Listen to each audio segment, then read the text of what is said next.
Today's movie is incredible. It is called Apocalypse. Apocalypse is from the makers of the Left Behind movies.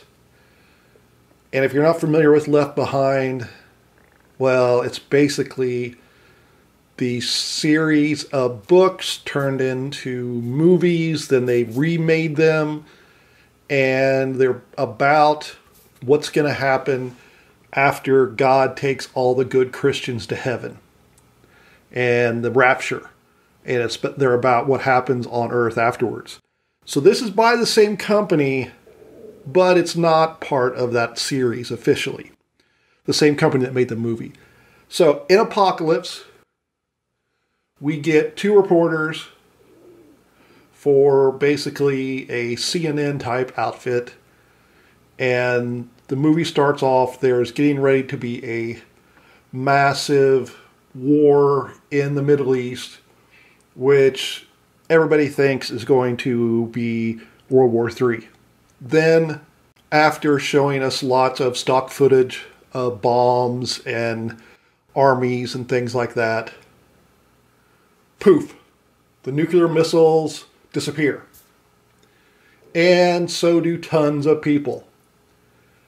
And the Antichrist shows up as the leader of the European Union, and he takes credit for it. And the way the movie is set up, it's set up in a series of days. So it says day one, and then, we have a part, and then day two. And within a week, this guy who claims to have been the one who prevented the nuclear war, made the nuclear bombs disappear, and a lot of people disappear.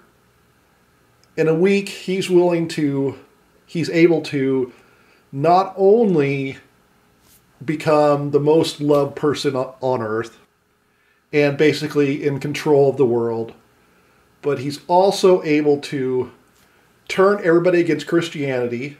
He literally says Jesus was bad. I hold in my hand right now the most important book in the history of the world. Unfortunately, it is also the most misunderstood. A long time ago, a man, a deceitful and evil man,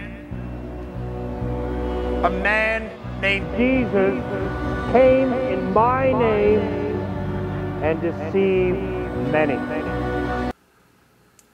And rounds up all the Christians and starts killing them because they don't believe in him. And this is why I love these movies.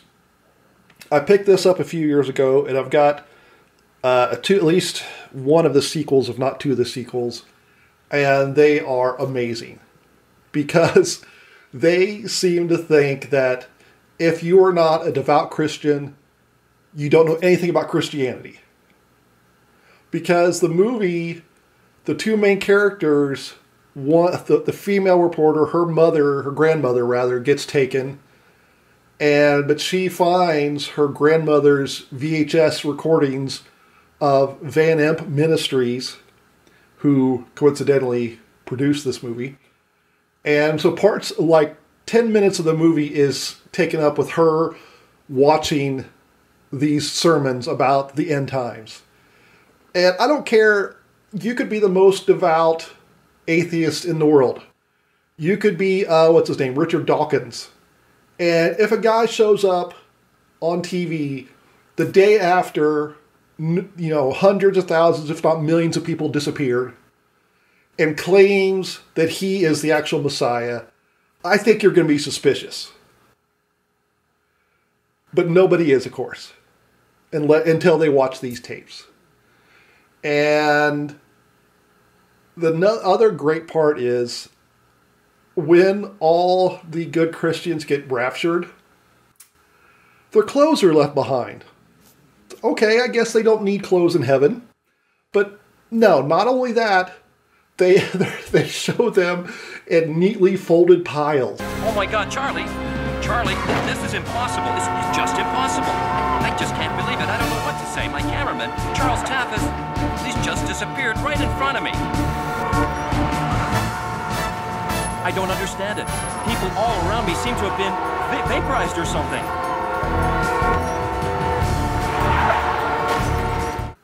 There's even a scene where a guy in the news studio was climbing the ladder at the time when he got raptured, and like his clothes are sitting on top of the ladder. Jim? Jim? Later on, somebody digs up a grave to see if the bodies are still there or if they've been taken to heaven too. Yep, sure enough, in the caskets in the grave, the clothes are just neatly folded. I guess, not only is God going to take you to heaven, he's going to fold your clothes for you. So that's pretty impressive. But the thing is, they kind of do sort of a realistic job of this in one way, in that when people are raptured, they show, again, stock footage, people panicking, but also tons of car crashes and plane crashes because, people will have been driving at the time. So, what kind of a jerk God is it that is going to take the time to fold your clothes, but it's not going to stop your car so it doesn't run into somebody? So, the movie is just amazing. It is it's only 90 minutes, but it takes 20 minutes of setup for us to get to the rapture. And I'm sure that the guy who's supposed to be the Antichrist, they had him for at most 2 days, because he's mostly just, they show, because it's a news channel, stock footage, file footage of the same thing, and then one speech of his. And at one point, they have a quote from whoever was supposed to be the president at the time, and that dude is very Canadian. It is indeed a sad statement about the human race that people would rather destroy the planet than open their minds to the views and beliefs of others. I am deeply sorry for what has happened. I am sorry that it has happened on my watch. God help us all. So, this movie is amazing. So much stock footage. So much time spent watching someone watch videotapes of religious programming. Everybody in it, except the Christians, are idiots. It's amazing. I give this 5 thumbs up. If you get taken and you don't get left behind, God will fold your clothes.